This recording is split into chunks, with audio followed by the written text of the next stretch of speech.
So, perioperative management of direct oral anticoagulant. What's the take-home message? What's the take-home concept? What I like about everything is the take-home message. What you need to keep in mind is the take-home message. Otherwise, there are a lot of things that you will forget, and it's fine to forget. However, what you should keep in mind is the take-home message.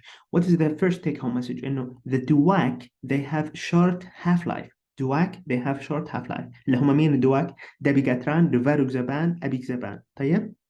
طيب if you have high bleeding risk surgery then هتوقف الدواء 2 days before and you will restart them 2 days after the surgery. تمام. if you have low bleeding risk procedure or surgery هتوقف الدواء 1 day before and you will resume it 1 day after. Very nice, very nice. Now, bridging is usually not required. Why is that?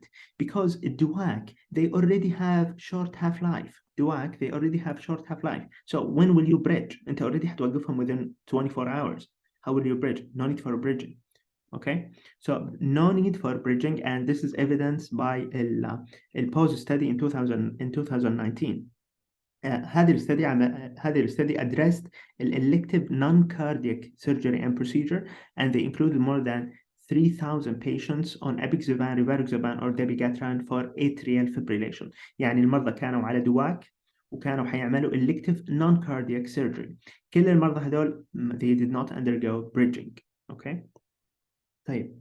Now, prolonged interruption in the following patients. What do you mean by prolonged interruption? في الناس اللي عندهم creatinine clearance below 30، الناس اللي عندهم low body weight، الناس اللي عندهم advanced age، هذول الناس ممكن يراكموا medication in their blood. They may accumulate the medication in their blood. That's why prolonged interruption is usually required in those group of patients. Okay, like 4 to 5 days. Okay, usually it is what? It is 1 to 2 days. يعتمد على risk of bleeding. لو كان عندك low risk of bleeding حتوقفه within 1 day. لو كان عندك high risk of bleeding حتوقف الدواء within 2 days. However, هذول الثلاثة مرضى، هذول جروب اللي هم creatinine clearance below 30, very low body weight and advanced age، هذول المرضى ممكن they may accumulate the medication in their blood. That's why what will you do?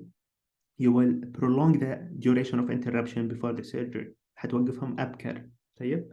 Now لو المريض حيعمل elective cardiac surgery, you will manage those patients as high risk for bleeding. Cardiac surgery means high risk for bleeding. يعني حتوقف within 2 days and you will resume after 2 to 3 days. تمام؟ طيب. However, عندنا one thing.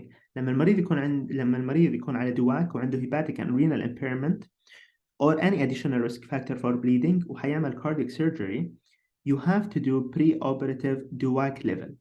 Okay?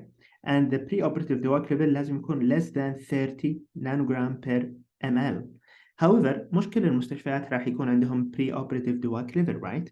So if you don't have preoperative DOAC level والpatient حيعمل elective cardiac surgery وهو at risk of bleeding, at higher risk of bleeding، يعني عنده hepatic impairment, renal impairment or additional bleeding risk factor، هتوقف الدواء for 4 to 5 days before، زي ما قلنا هنا في prolonged interruption. فالفكرة يا جماعة إنه are you dealing with low bleeding risk ولا high bleeding risk patient؟ طيب الدواك and neuraxial anesthesia. الدواك must be stopped at least 72 hours before the neuraxial anesthesia. طيب. And when to measure the anti-factor 10? The anti-factor 10 is used for monitoring of DOAC. However, it's not routine. It's not routine. يعني مش كل المرضى حتعمل لهم anti-factor 10. متى تعمل anti-factor 10؟ لما cessation interval is less than 3 days. يعني إيش ذا الكلام؟ يعني المريض حيعمل neuraxial anesthesia والدواك ما توقفوا من 3 أيام. يعني المريض حيعمل مثلا neuraxial anesthesia بكرة. طيب. أو بعد 2 days. وانت لسه ما وقفت الدواك، هنا انت you measure the anti-factor 10. Very nice, very nice. Now, rivaroxaban and apixaban توقفهم 3 days before neuraxial anesthesia. الدابيجاتران بتوقفه 3 to 5 days before neuraxial anesthesia. ولو كان الدابيجاتران plus creatinine clearance below 30, you don't perform neuraxial anesthesia. Very nice, very nice. Now here's a summary. إنه European and Scandinavian guidelines, what they tell you إنه you should discontinue or hold, مش discontinue, you should hold the DOAC at least 2 days before the neuraxial injection neuroaxial anesthesia. Okay, يعني going with high risk for bleeding. طيب how about الهيبارين anti-factor 10؟